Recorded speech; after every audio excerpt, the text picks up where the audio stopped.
Yesterday, Bryan Lunduke released a video announcing his decision to only offer his standard long-form shows that he normally does to his patrons, to his Patreon supporters. Starting today, his long-form shows will only be available to his patrons. On YouTube, the general public and his usual YouTube subscribers, all they will be offered are highlight clips of those long-form shows. So short little segments, pulled from the long-form shows. But if you want to watch the actual show, the full show in its entirety, unedited, you have to be a member of his Patreon. So, what do I think about that? Well, let's discuss that.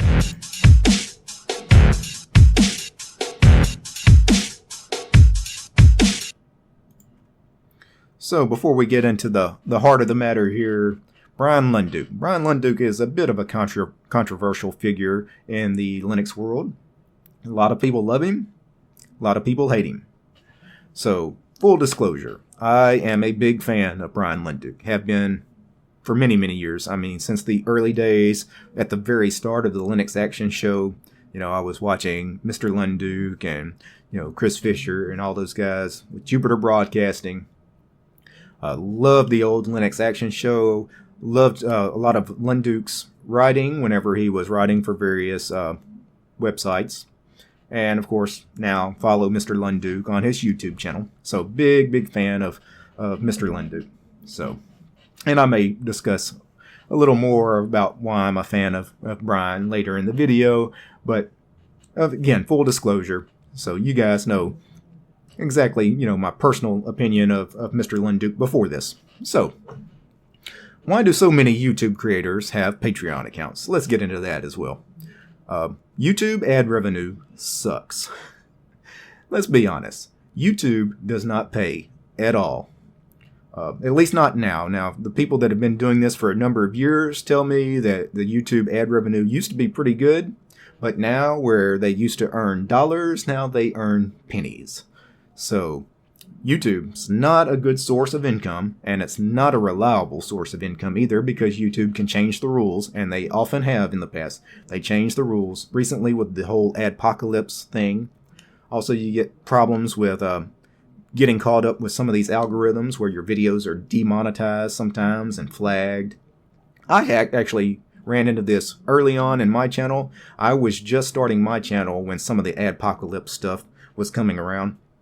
And when I first started my channel, every single video I made, no matter what the content, what the show was about, was instantly demonetized. And, of course, that was at the start of my show, or my channel. Didn't have that many subscribers, that many viewers when you're first starting out. So it's not like it cost me much, a few bucks. But for those that were depending on YouTube AdSense, for their living, their livelihood, you can imagine how crippling that would be if all your eggs were in the YouTube basket. If you depended solely on YouTube ads for your income, that would have crushed you. So, Patreon is a great alternative to just relying on YouTube ads. In fact, it's a better alternative than relying on YouTube ads because, quite frankly, when you ask people for donations, and they like your content, they give. And they give generously. It doesn't take too long before, the donations you're getting through something like Patreon far outweigh what you get, with the pittance of those YouTube ads, the YouTube ads that they just don't pay. Now, that being said, while Patreon is great, Patreon is really designed, again, to be donations. Your patrons donate money that they don't have to pay. They don't have to pay this money. They donate this money to watch the content that the creator makes because they enjoy his content. So, say you want to donate to my page. You want to donate to the DistroTube Patreon account. It is a donation. It's not a subscription. You're not getting anything for, donating money to me. You just like what I'm already doing, and it's a tip, a pat on the back. Basically, think of Patreon as a tip jar. Now, when you force users to be patrons to receive your content, then Patreon is no longer that tip jar. Now Patreon has become a paywall. It has become a content locker. People want to donate to the channels that are of value to them, but they don't want to be forced to do so. Patreon is a support platform. It is not a media platform. When you treat patron donations as subscriptions, which is what Mr. Lunduke is probably doing here, is, again, these patron donations are no longer really donations. They're subscriptions. You have to pay Mr. Lunduke now to get his content. That's a slippery slope to go down, because people generally, when they donate money to you, they don't have much expectations in the way of what you do with that money. It's basically a tip. Hey, I appreciate what you do. Here's a couple bucks. Enjoy. But now you're basically making people subscribe to your content.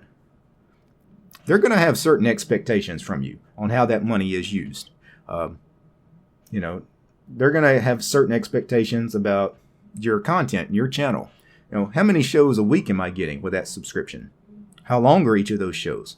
What kind of content's going to be in each of those shows? Because now I'm actually buying a product from you. This is no longer a tip. This is no longer a donation. Now I'm buying something from you, and this is what I expect. And I'm not sure if Bryan has really thought about this going forward. And, he probably needs to really outline exactly what these donations, which are now subscriptions, are really for, what they're going to be used for.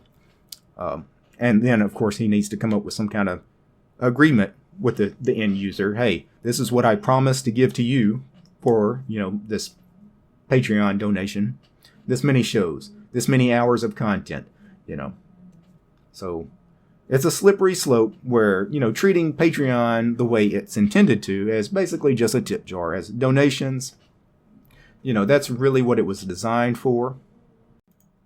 And before I go any further, let's actually take a look at the video I referenced. So he released this video yesterday, Lunduke Show, The State of the Show, May 16th, 2018, announcing that starting today, and this has actually already begun, he's already started some of this, starting Thursday, May 17th, the long-form shows will only be available to his patrons, and highlight clips of every show will be released for free on YouTube.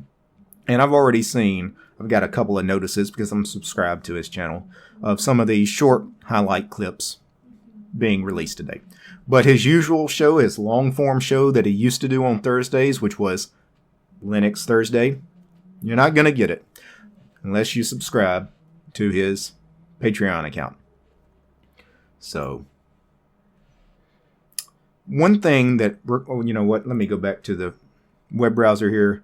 Look at this. Thumbs up. 141, thumbs down, 197. That is a lot of people he has really made angry, and if you go through the comments, it is pretty brutal. He is getting beat up in the comments.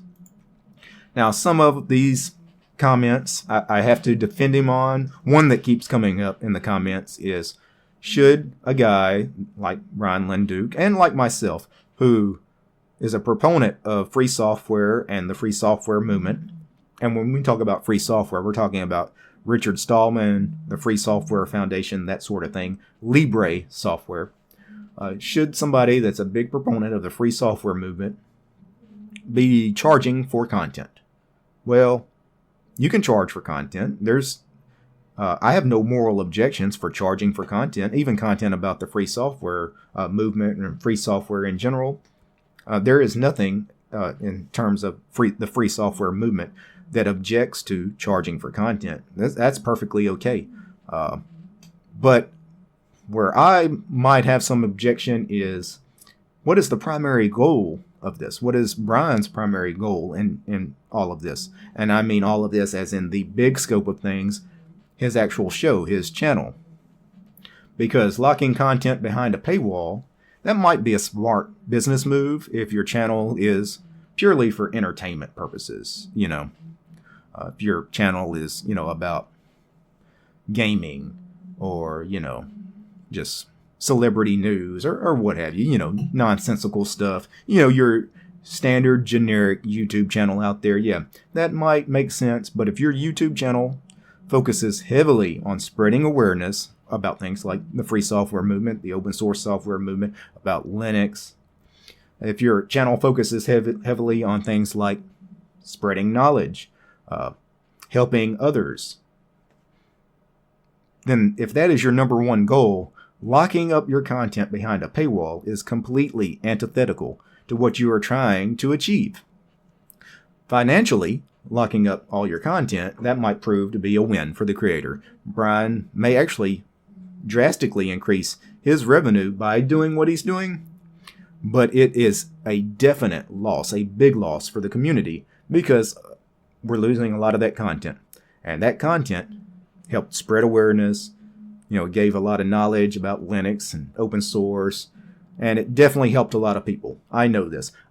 I do, this Linux channel of my own, and I hear from people all the time that thank me, write me these emails, message me on various social media that, hey, I would have never discovered Linux if it wasn't for your channel. I would have never discovered my favorite Linux distro, my favorite window manager. Hey, I was having trouble with this. I watched your video. This helped me out. If I charged for that content, if I locked all my content behind a paywall, a lot of those people would have never discovered what I was offering. They would have never, solved whatever problems they were looking to solve. So, again, if your channel's purely for entertainment purposes, that's fine, but I can speak for myself. I don't do this to be entertaining, and I really don't do this for money. I do this because I love Linux, and I want to spread Linux awareness. I want Linux to be the most popular operating system on the planet. I love the free software movement. I'm a big fan of Richard Stallman, the GNU Project, the Free Software Foundation, the GPL. Big fan. And I want more people to be on that train with me. And I want as many eyes on my videos as possible. And it does not make sense to start locking up your content to where you're only going to have a fraction of the viewers watching you. Now, you may make more money because you forced that fraction of those viewers to pay. But again, it might be a win for Mr. Lunduke. Big loss for the community. Big loss. And we've got too much content that's locked away behind paywalls already. I pay for cable. I don't like to, but it's there. Netflix, Hulu, HBO. Pretty much most of your content it's locked away. It's all locked behind paywalls. And quite frankly, there's too many buckets trying to all draw from the same well. And Mr. Lunduke, he is trying to compete against those folks. He may fail. There's too many people asking for subscriptions for their content. And what do I get subscribing to a YouTube channel? One guy's YouTube channel. What do I get with a cable subscription or a Netflix subscription or a Hulu subscription, HBO subscription? I get hundreds, thousands of shows, movies, just countless, tens of thousands of hours of content is what I get. And in some cases, paying just a few bucks. I mean, I don't know what my Netflix subscription costs me, $10 a month, whatever it is nowadays. How would that compare to me giving $10 a month to, a YouTube channel? Now, I don't mind donating money to a YouTube channel, but if I'm actually subscribing, like financially to a YouTube channel, no. You just can't compete in that arena. I'm not sure why you're trying, to be honest. I can understand maybe giving patrons early access to your content. Hey, you giving me a few bucks, you know what? This video that I normally would release every Friday, you guys will get every Monday. If certain YouTube channels want to do that, I've got no problem with that. Or giving them extra content that you weren't going to put in the video anyway, like your outtakes. Or you guys that heavily edit video, you know what? I'm going to give you the unedited video. Yeah, that's a nice little perk for your patrons. And it really doesn't hurt, your YouTube subscribers or just the general public, because you're just giving them some extra fluff. But, the meat is still there. One of the big problems I have, too, is that a lot of YouTube users, I've had people tell me this, they already pay for YouTube Red.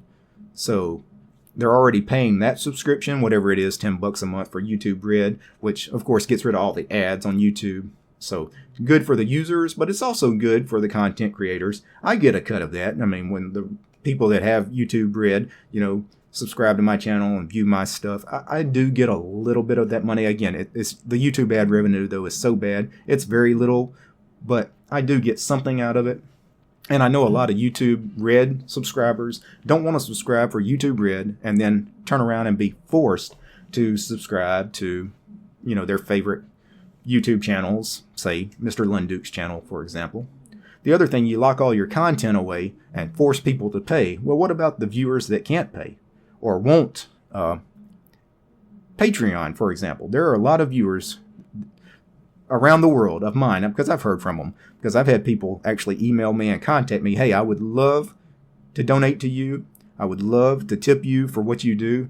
But right now, all I have is a Patreon account to do that. And I've had people tell me they can't use Patreon for whatever reason, wherever they're at in the world. They cannot use Patreon.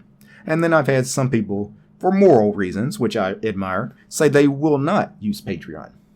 What about those viewers? You're basically saying you don't care about them. Okay, you're only getting this content if you use my Patreon account. If you don't want to do that or you can't do that, I'm not interested in you no longer. That sends a bad message. And a lot of viewers also don't have credit cards or a PayPal account, which is all Patreon accepts. I think they do PayPal. Using PayPal, you have to have a credit card. What about young viewers who have no credit card because you have to be 18 to have a credit card? A lot of younger viewers have no source of income because they don't have a job. They would be dependent on basically begging their parents to subscribe to Mr. Lunduke's channel so that they could view his content. And the young viewers really are the ones we need to be getting our content out, as far as, if we're really wanting to promote Linux, the free software movement, the open source software movement. It starts with the kids. And this is what this kind of thing hurts the most, is the kids. You immediately exclude everyone that's financially disadvantaged from viewing your content. I think that's a big negative, especially since Mr. Lunduke, he really lauds Richard Stallman and the Free Software Foundation. He's a big proponent of that, as am I. But quite frankly, Patreon is not in line with those ideals. Why? Well, for one thing, you cannot subscribe to me or anybody else on Patreon and pay anonymously. Now, that kind of goes against the ideals of the Free Software Foundation. Richard Stallman certainly would object to that. You should always be able to pay for something anonymously. You can't do that with Patreon.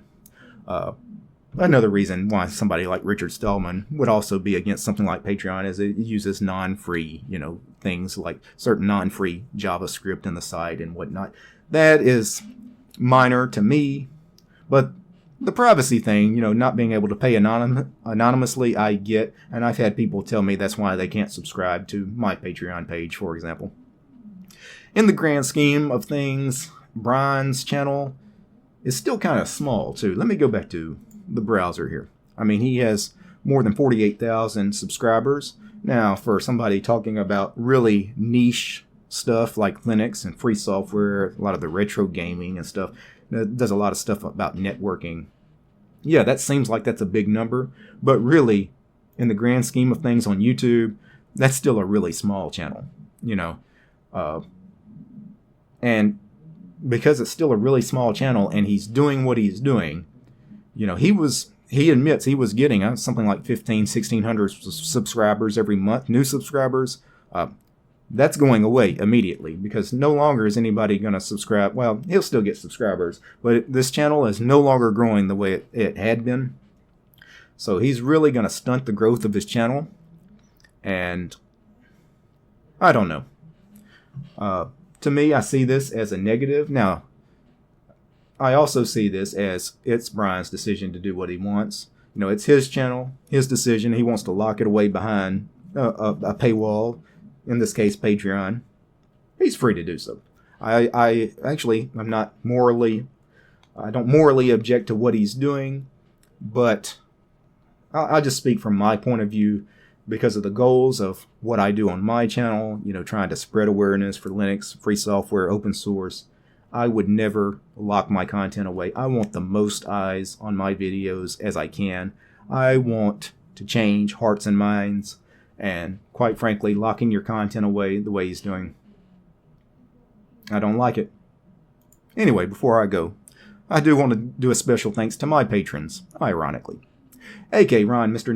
Neely Pops, John, Brian, Carl, Greg, Carlos, Rob, Matt, Darkwing, Mark, Christian, Jake, Benjamin, Stephen, Marcus, Interceptor, Bob, Leor, Omar, Silvio. You guys rock. You guys help make this show possible. Peace, guys.